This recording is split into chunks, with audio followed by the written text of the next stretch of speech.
राधा गोविंदपुर पंचायत रे कोरोना स्थिति सांघातिक। आठगड़ ब्लॉक राधा गोविंदपुर पंचायत एवं कोरोना हॉटस्पॉट भावे परिगणित हेलानी।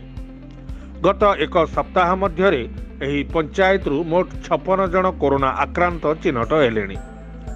एप्रिल रु अद्यावधि 3 मास मध्य उक्त पंचायत रे 119 जन संक्रमित चिन्हट होइथिबा बेले सेमानक मध्यरु 88 जन को कोविड चिकित्सालय को स्थानांतरित करा जायछि।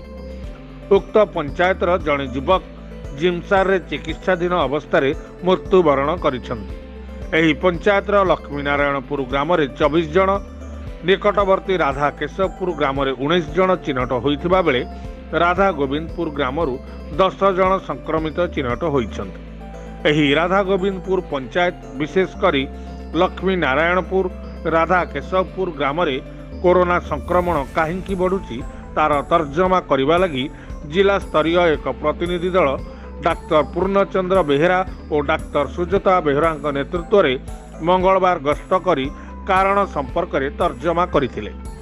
मेगा स्वास्थ्य सेक्टर वरिष्ठ बहुमुखी स्वास्थ्य परिदर्शक मोहम्मद असलम संपृक्त जिला स्तरीय दल सहित संपृक्त 2 ग्राम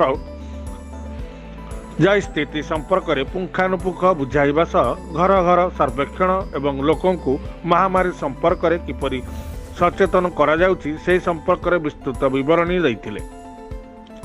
जिला स्तरीय दल श्री असलम के नेतृत्व में स्वास्थ्यकर्मी, आशा और अंगनवाड़ी कर्मी एवं गाँ कल्याण समितिर कर्मकर्तांकर एभली कार्य को प्रशंसा करने सह एक कार्यान्वयन योजना प्रस्तुत करी सेमानंकु देइथिले।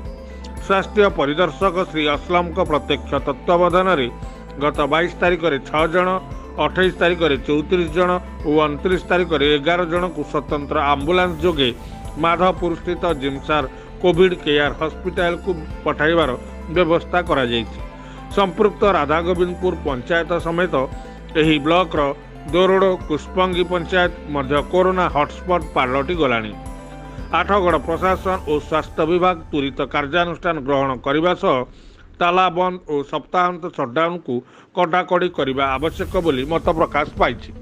तेबे मंत्री रणेंद्र प्रताप स्वाई उक्त पंचायत एवं हॉटस्पॉट पालटि बेले मंत्री निजे कोविड कटकणा को उल्लंघन करी ब्लॉक रे बांटुछंती भत्ता एवं आवास योजना एवं उठा दुकानी को आर्थिक सहायता।